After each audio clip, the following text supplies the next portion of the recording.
Now, with the future of America's military spending abroad looking uncertain, here in the UK, the government has commissioned a review into Britain's defensive capabilities.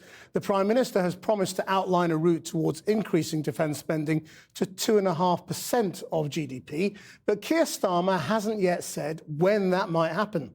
Now, as we reported earlier, the new Republican vice presidential candidate has said that Britain is the first country where nuclear weapons are in the hands of Islamists. So when I spoke with the Defence Secretary, John Healey, I began with that. Defence Secretary, can you confirm whether or not Britain's nuclear weapons are currently in the hands of Islamists? Next to no one would recognise that description of our country. And look, I mean, he was joking, but there's a serious point there, wasn't there? And it's very undiplomatic. It was not a serious point. It was a controversial point, and I don't think anyone should be surprised. President Trump's a controversial leader. He's picked a controversial running mate. Let's see who the American people elect, and as a UK government, we will work with whoever they do elect. I mean, as a challenge for your defence review, who is the most challenging and unpredictable figure now, Donald Trump or Vladimir Putin? Oh, the most serious challenge lies in the war in Ukraine, the decade or more of Russian aggression that we face, the growing alliance with Iran and North Korea, the more widespread systemic challenge that China poses.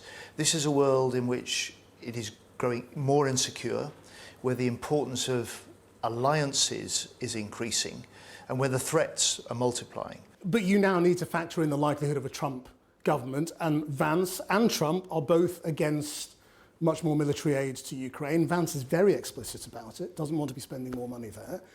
What happens if it stops? I mean, Europe can't fill that gap, can it? It's tens of billions of dollars.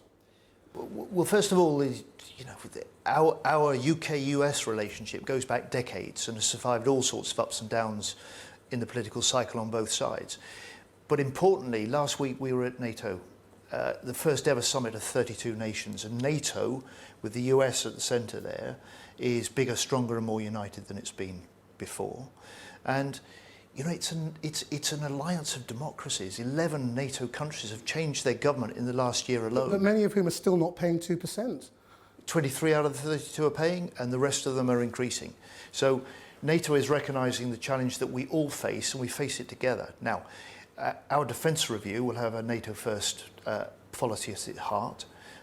It will be designed to help us, I suppose, get to grips with the threats we face, the capabilities we need to better defend Britain, but also for Britain to become a better ally. Are your terms of reference, what can we do with 2.5% of GDP?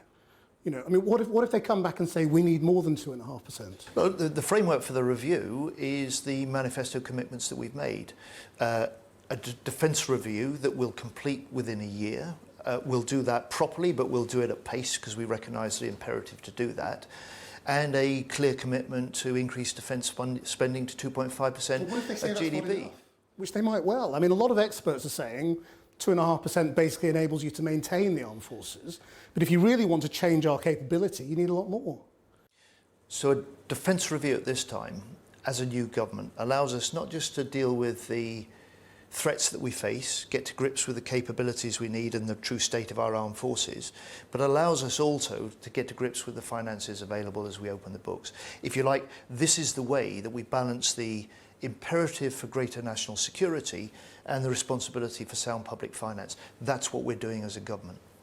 So if they come back and say, you actually need to spend 3, will you be rethinking the finances? Well, one of the things about external reviewers and the invitation to think afresh is that you don't constrain them before they start. But the terms of reference are clear. The terms of reference are the manifesto on which this government was elected, and that's the job they've taken on, and I'm really grateful to all 3 of them for being willing to do this. I mean, there have been 2 reviews in the last 3 years. Why do we need another? 2 reviews in the last 3 years have gone nowhere. The last review was a year ago, before the conflict broke out in Gaza in the Middle East.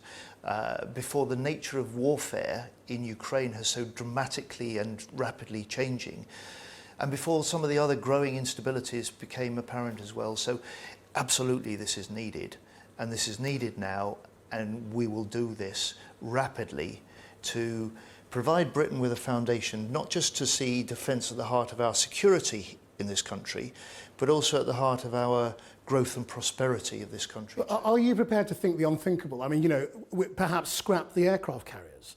They are the product of the new Labour government of 1997's defence review. Do we need them? So the Prime Minister's launched the review today. The last thing I'm going to do is start to second guess or deal with that's part of it. to deal with hypotheticals. They've got a very clear set of terms of reference. We want them to help us make the assessment of the threats we face. We want them to be able to help, I suppose, draw up a plan for how we are better ready to fight, stronger in our ability to defeat anyone that attacks us, and therefore better placed to be able to deter those effects in the first place. John Healey, thank you very much.